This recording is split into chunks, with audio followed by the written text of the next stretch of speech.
เด็ด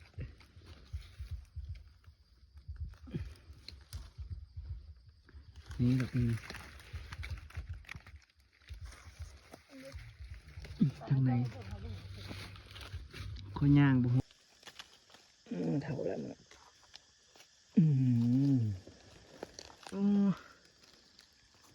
นั่นเอ้ย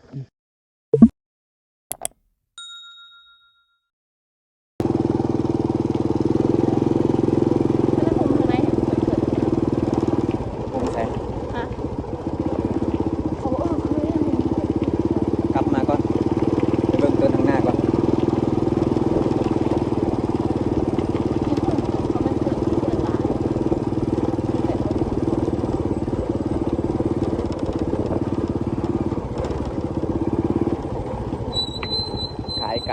กาย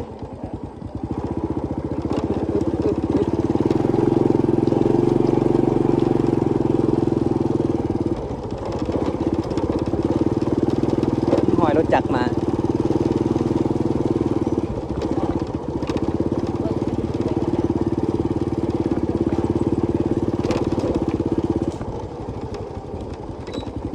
ก็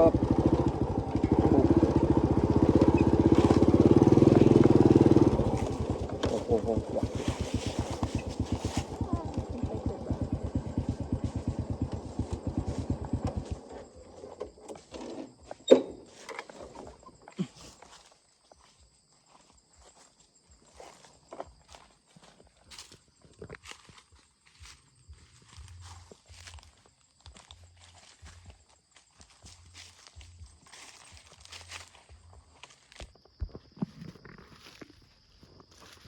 เห็นไหมเฮ้ยเน่าบุกแหมถูกเลยเอาเยอะนี่มันเท่าเลยบ่เอาแหละมาปีกายก็เน่าอยู่เนาะดอกขาวๆอยู่ในเน่าหมดแล้วเบื้องต้นทั้งนั้นเดี๋ยว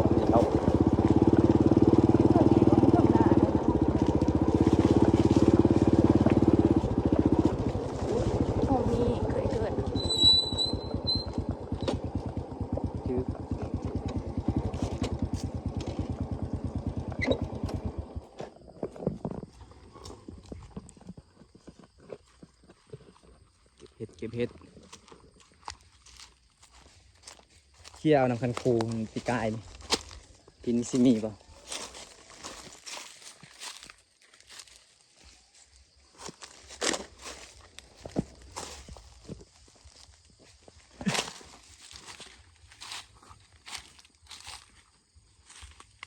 ต้นยางฮุกใช่ปะจักฮุกโคตร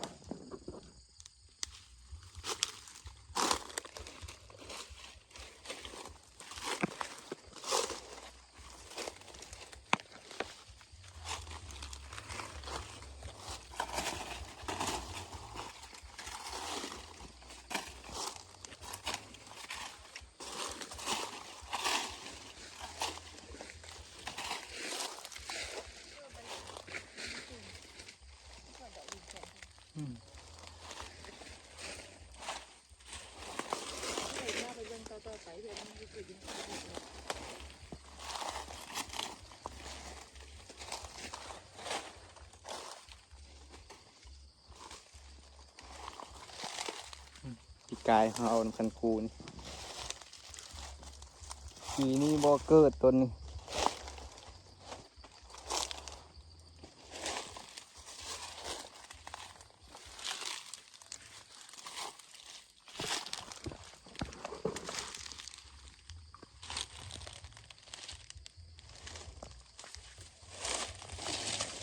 ดอกเห็ด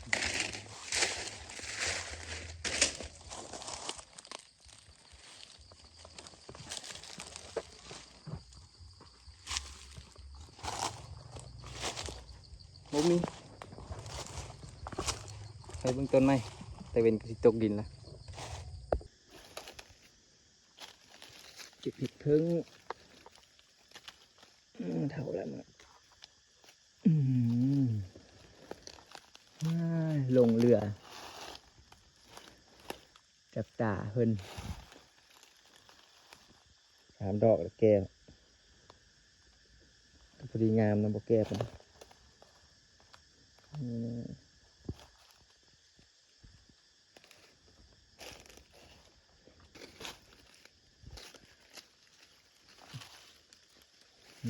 อีกดอกนึง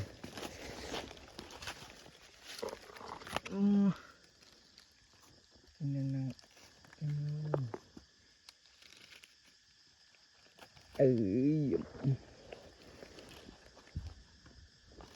ย่างสวนไปสวนมาเห็นเสร็จ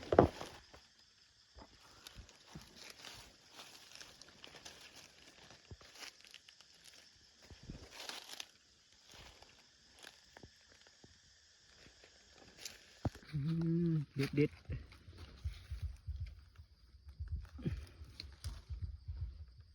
นี่แบบ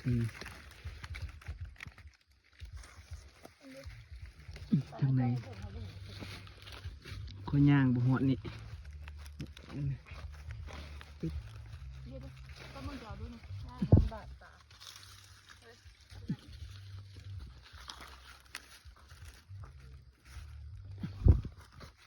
ดอก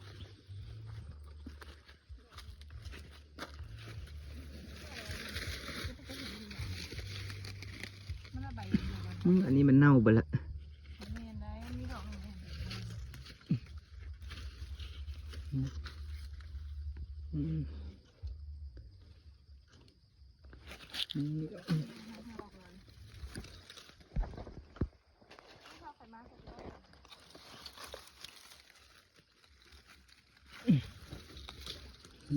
อย่างนี้เด้อ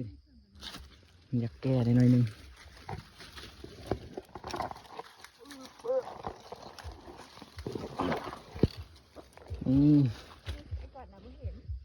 ห่วยเห็นใส่บริสอก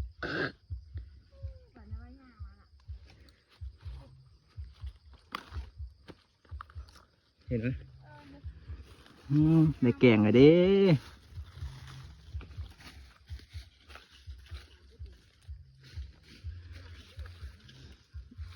เอาเจ้าเพชรมาเจ้าจ๋าดีเนาะทำได้หาขึ้นเช้าไว้แล้วไหมใส่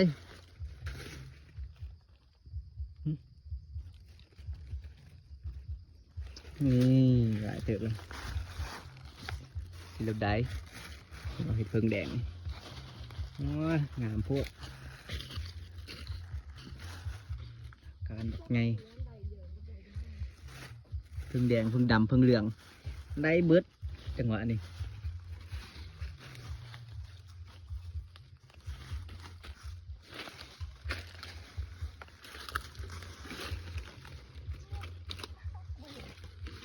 เหยียบได้ด้านบ่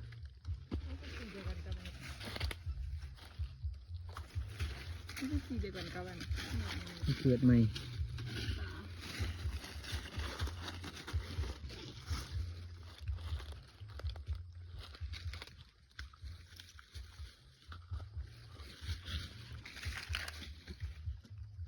อันนี้ติดแมงอันนี้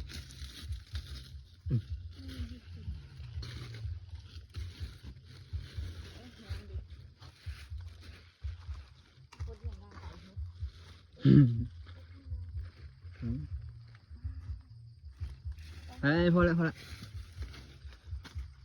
ม่เอาบอลไม้ตัวบุมีแล้วแหละ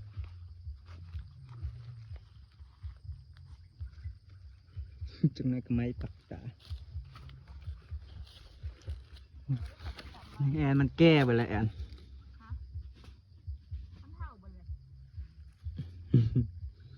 เห็นแต่ใบเอาวะซ้ำนี่จะมาเบิ่งดูนี่ยังเป็นอยู่ได้นี่ดิเอาละเป็นลายเนาะ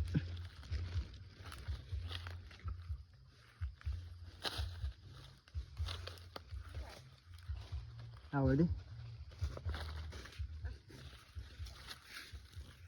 อันนี้เห็ดหยังละนี่นี่กระเมียนได้อันนี้เลย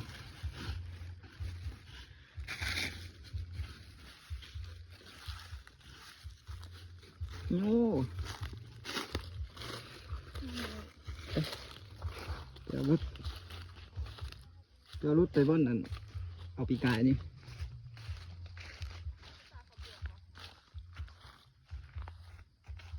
กระบวมมาแล้วหาจะหยิบนี่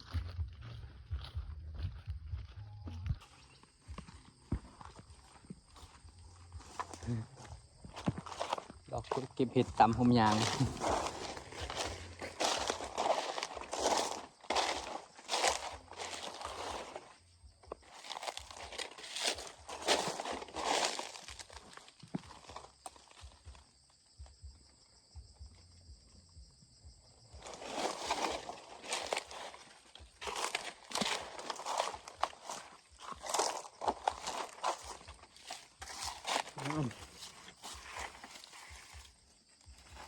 เห็ดไข่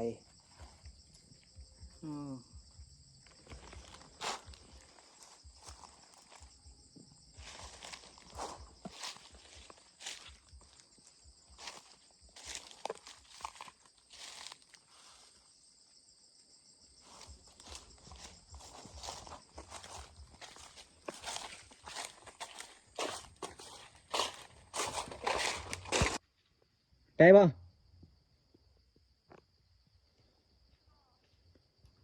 เห็ดกอ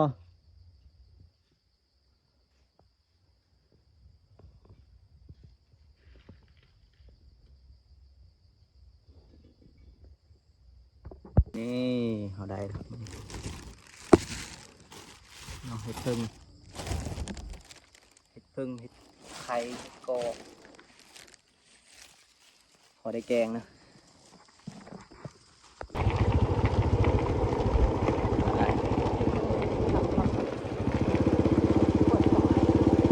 กลับไปเดี๋ยวพอแล้วโมพอกับค่ำเลยมือนี้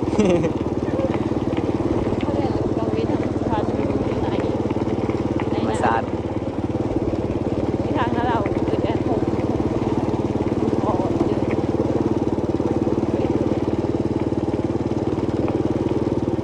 หนองนี่ป่าโคตรหลายเนาะ